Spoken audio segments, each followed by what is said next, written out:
Please listen carefully.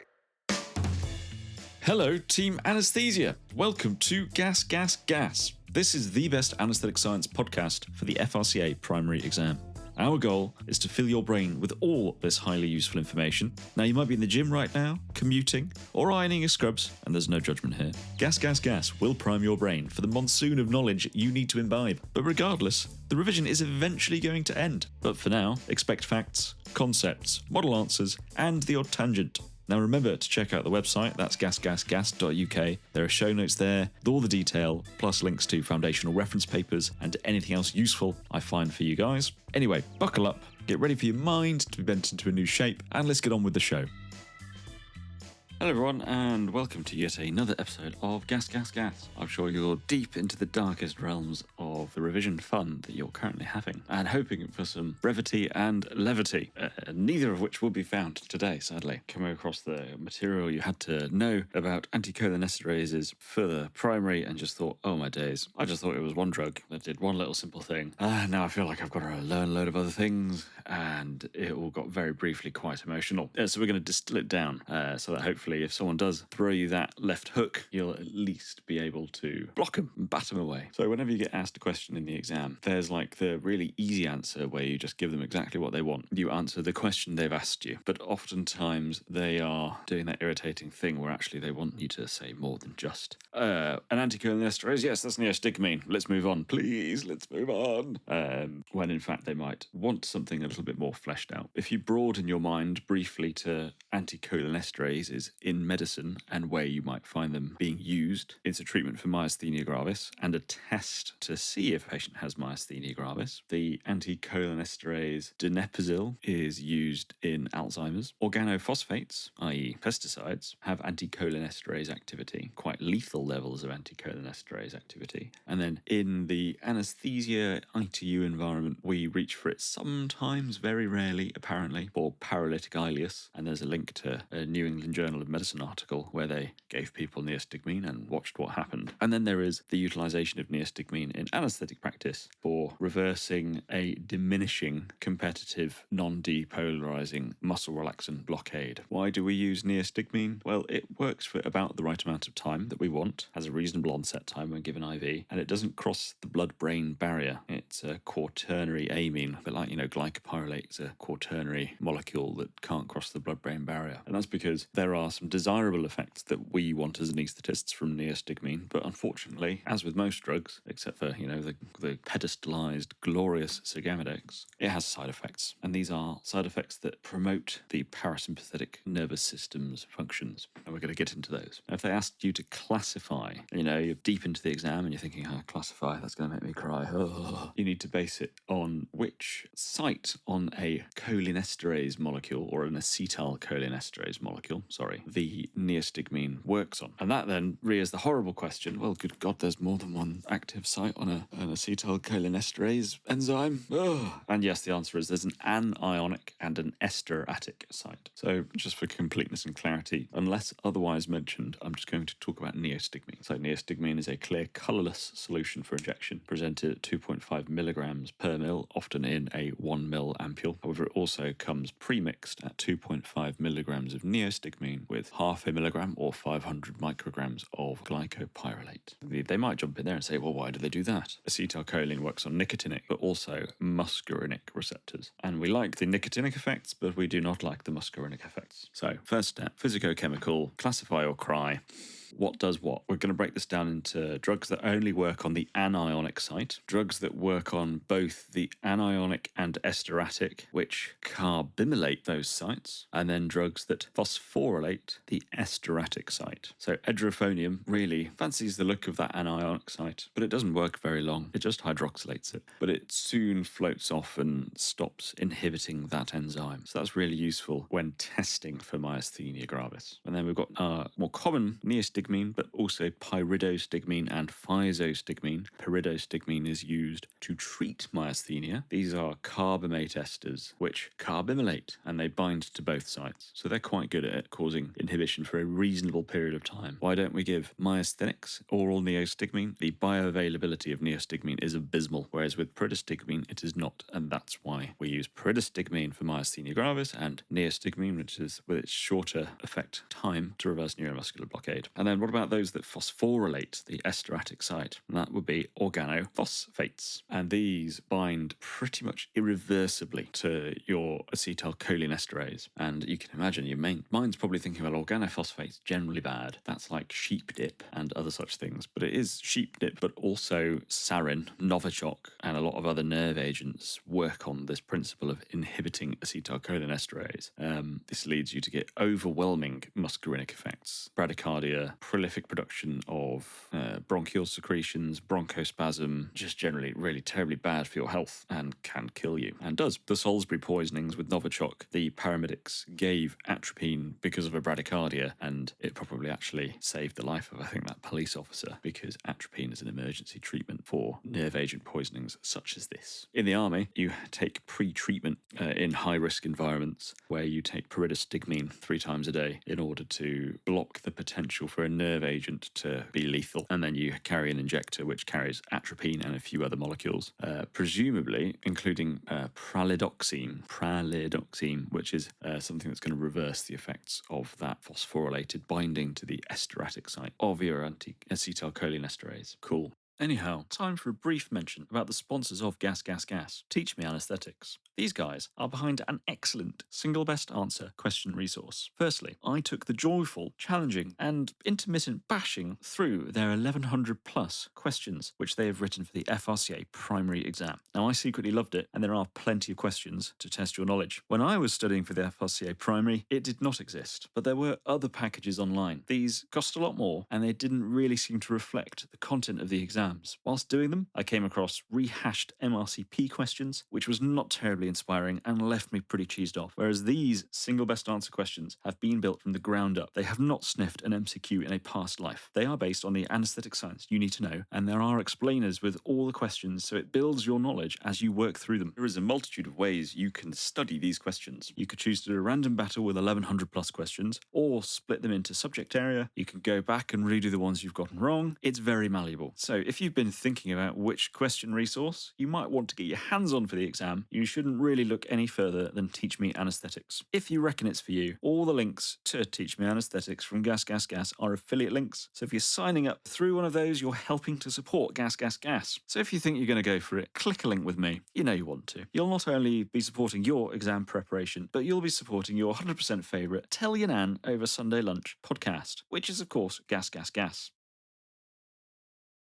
So classifying it by either edrophonium, binds just to the anionic site, short-acting, neostigmine, carbamate ester, carbimylates, both the anionic and esteratic sites, and then organophosphates, irreversibly binding by phosphorylating the esteratic site. Bad for your health. Coming back to the slightly more anaesthetically flavoured moment, we need to remember that rocuronium, our quintessential neuromuscular blocking drug, is a competitive, non-depolarising muscle relaxant, and it is competing with acetylcholine. They're in the ring, they're duking it out. Hopefully both of them actually have boxing gloves on, and they are competing to bind to that nicotinic acetylcholine receptor. Sometimes you'll see it written as an N2 receptor, and the balance between these molecules in that neuromuscular junction is what dictates the level of paralysis in the patient. More rock, more paralysis; less rock, less paralysis. Remembering that you can have 4 twitches in a patient but be seeing 70% receptor occupancy of the nicotinic receptors. There's a significant margin of error in that system, because presumably you want to be able to ambulate and respirate, and if you were to have just a whiff of rocuronium, you licked a couple of frogs maybe in some jungle, you wouldn't want one lick of a frog to render you ill and dead, would you? You'd want to be 20 or 30 licks into the frog before you're starting to get a bit floppy. But we know from our sugammadexes episode that if you were to have a RSI dose of rocuronium and then you tried to desperately reverse it with neostigmine, it would not go your way, and that's simply because there's a ceiling of effect. You can only get so much acetylcholine to the neuromuscular junction. It is being outcompeted by the rocuronium in those early doors parts of the problem of you've given rocuronium and you can't intubate. So neostigmine's mechanism of action is is to facilitate acetylcholine competition in the neuromuscular junction. Now, if you were to give loads of neostigmine carefully to a patient who didn't have rocuronium on board, eventually you would flood that neuromuscular junction with acetylcholine, and you could paralyze them by doing that because you've depolarized their muscle. There's so much acetylcholine that it just can't recover because that receptor's been bound, then that receptor's been bound. Sodium's just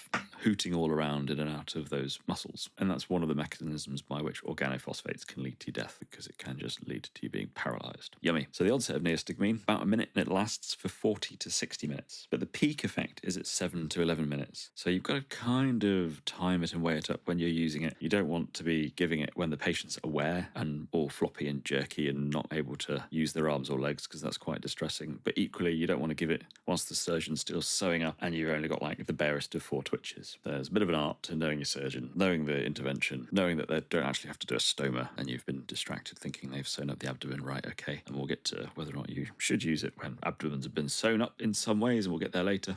Dosing of neostigmine. So it comes in 2.5 milligram vials. If anyone were to really try and pin you down, the apparent dose is 5 to 7 micrograms per kilo, or 0.05 milligrams to 0.07 milligrams per kilo. Generally speaking, in adult land, 2.5 is fine. And if you're not quite sure, and if they've only really just had that 4th twitch reoccur, maybe you'll give 5 milligrams. Should you give it unopposed? No. Accidental bolus of unopposed neostigmine can certainly lead to bradyarrhythmias and asystole, which is bad news. That's why when you're giving it for paralytic ileus, you give it slowly, and that's why we give it with glycopyrrolate on board, because the onset time of both is reasonably-ish similar. Glycopyrrolate, maybe like 2 minutes to really see something going on, but it's enough to stop them from getting awfully bradycardic. So side effects are muscarinic, cholinergic, depending on the words you want to choose, side effects. And if we break that down by system, going from top to bottom, brain to toes, central nervous system wise, you get meiosis, you get blurred vision. Moving down to the airway, you get hypersalivation. Lungs wise, you'll see bronchospasm and increased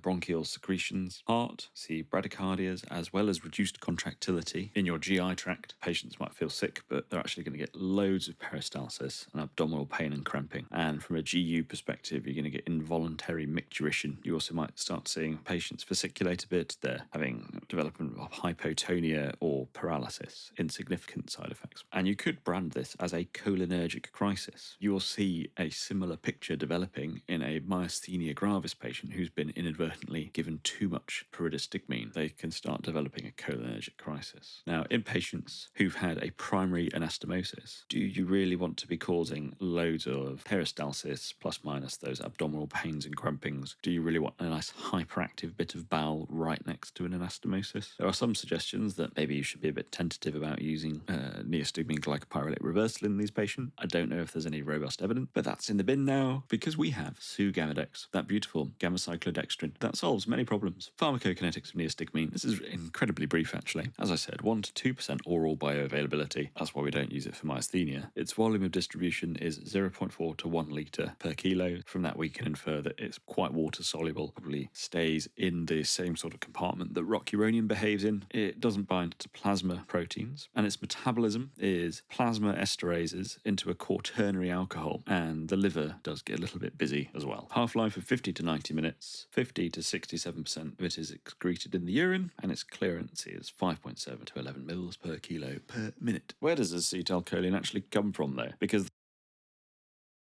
now we've always got time for a question from Teach Me Anaesthetics, haven't we? And this week is no different. Here we have a question, courtesy of the folks over there at Teach Me Anaesthetics land, regarding neostigmine. So, a 43-year-old lady with myasthenia gravis is listed for dental extraction under general anaesthesia due to the surgical complexity. As part of her usual regime, she takes oral pyridostigmine. Which of the following best describes the mechanism of action of pyridostigmine? A. Competitive antagonism at nicotinic receptors. B. Inhibition of acetylcholine release. C. Carbimylation of acetylcholinesterases. D. Irreversible binding to acetylcholinesterases. Or E. Direct stimulation of muscarinic receptors. Have a bit of a think, folks. You can definitely rule out some here. Righto, yes, so it is indeed D. Carbimylation of acetylcholinesterases. We know that it binds to the esteratic and anionic sites and carbimylates it, impairing the function of acetylcholinesterase.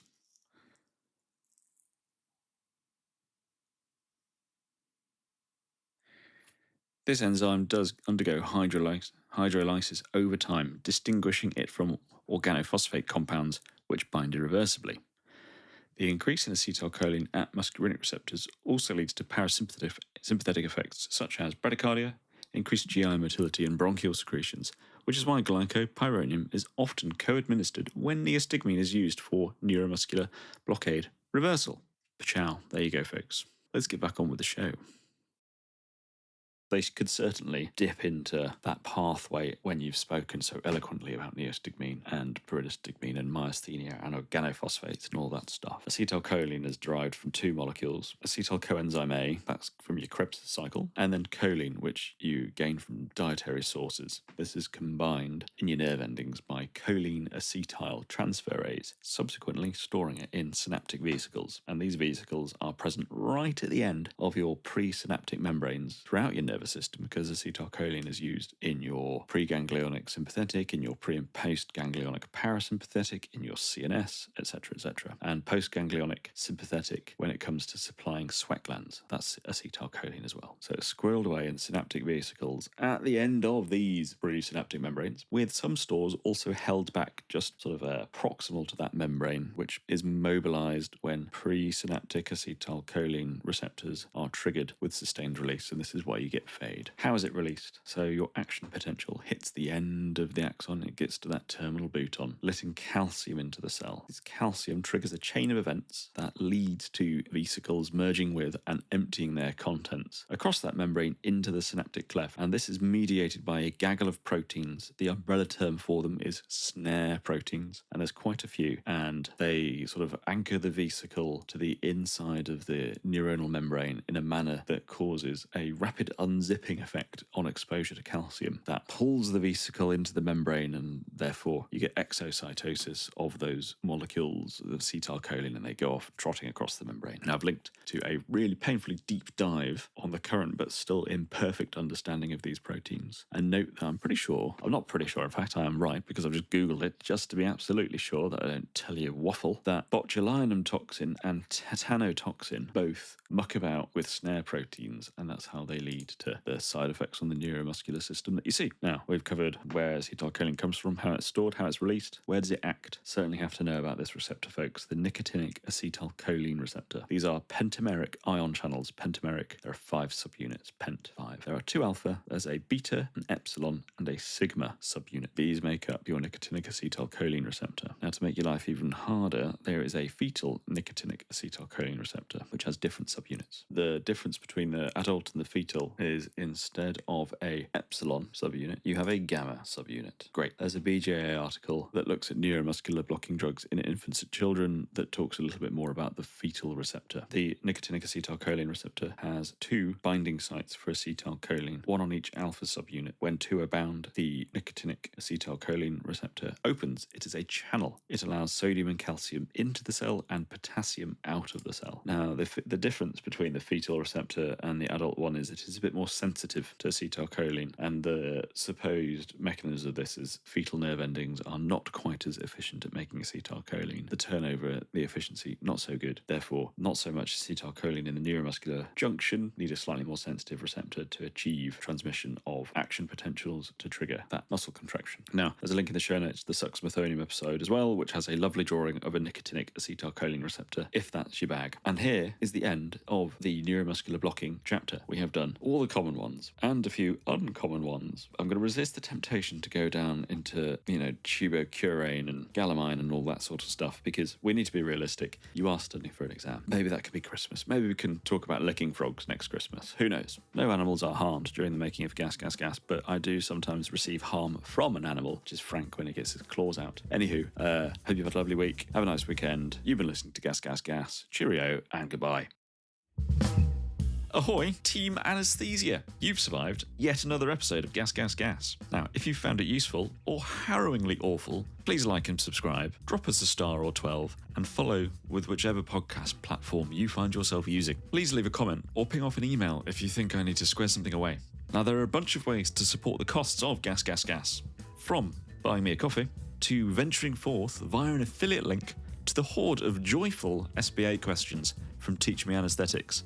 Those links are on the website and in the show notes. Speaking of website, definitely check out GasGasGas.uk for the show notes, diagrams, details, the references. Now, we all know, guys, that this is a bucket of content to consume, and it is like drinking from a fire hose. So I want to finish by saying, take it day by day, don't overcook yourself, don't freak out, and keep studying.